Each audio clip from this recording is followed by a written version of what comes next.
So, an interesting fact from one of my books, and this week we're going to read some interesting information from this book called A Field Guide to Peppers by Dave Dewitt and Janie Lamson. Okay, and it says here 400 varieties, where they come from and how hot they are.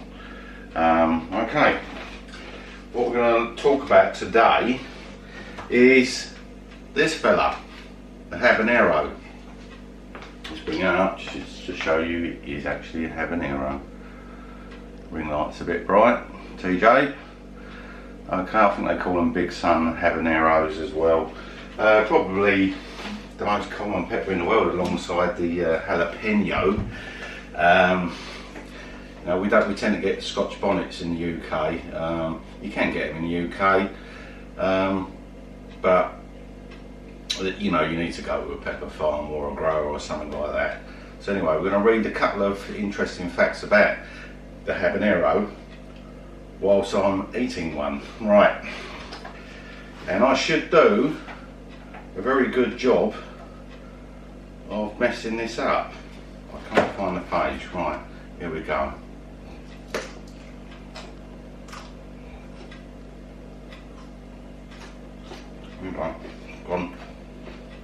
Okay.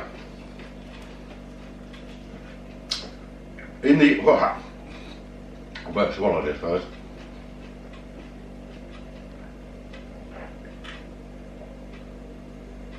Wow. That got me straight away. Here we go. Let's see if you can understand what I'm saying. And the Yucatan Peninsula, the species is called Habanero, which means from Havana, hinting of a transference to Mexico from the Caribbean. It has long been rumoured that the habaneros no longer grow in Cuba, and they say, but pepper aficionado Richard Rice sent us seeds in 1990, given to him by Cuban refugees. The seeds did indeed produce habaneros, which would suggest that they are still grown in Cuba today. The species was transferred to Africa during the colonisation of Brazil or during the later traffic in slaves, and today there are many Chinense varieties in Africa. The habanero is a cheeky little number. No, it doesn't say that, that was me.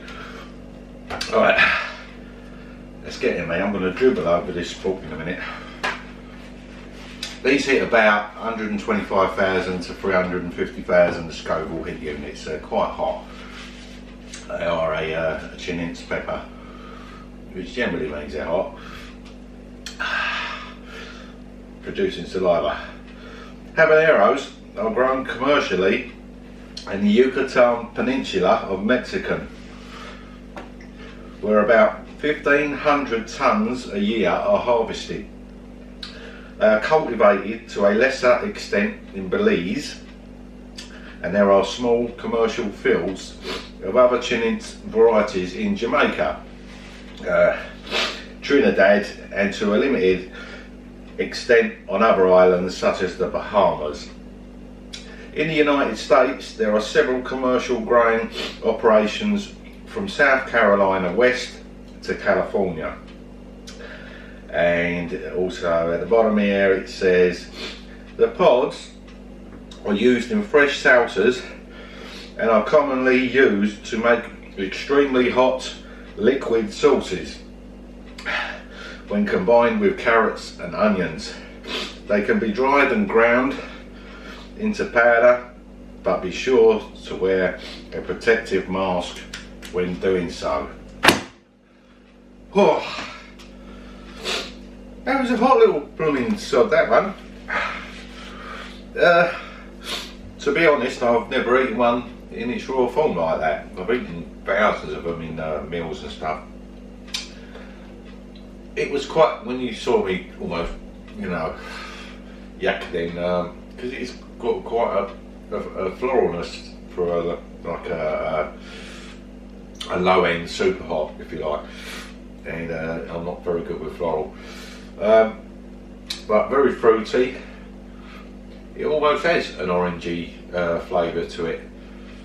Got me in the back of the throat straight away, and it's a tongue burn, typical habaneros and Scotch bonnets, down the side of the tongue, front of the tongue. Always gets my top lip first and a bit on the bottom lip, but yeah, the throat is burning. Be great if you had a throat infection or something like that sort of thing. That'd be better than any tablet you could take, I tell you that now. So that was it. That was the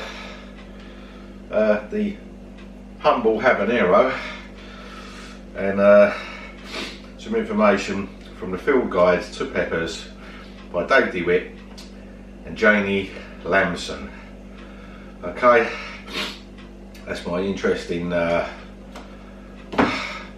facts on. I'm still trying to get my brain. The heat is, by the way, is starting to subside now, but that had a little rise to that. Yeah, I'm supposed to be eating a super hot tonight, but we'll have to see how that goes. I'll let this calm down a bit first. Yeah, I forgot what I was talking about just now, but I digressed, didn't I?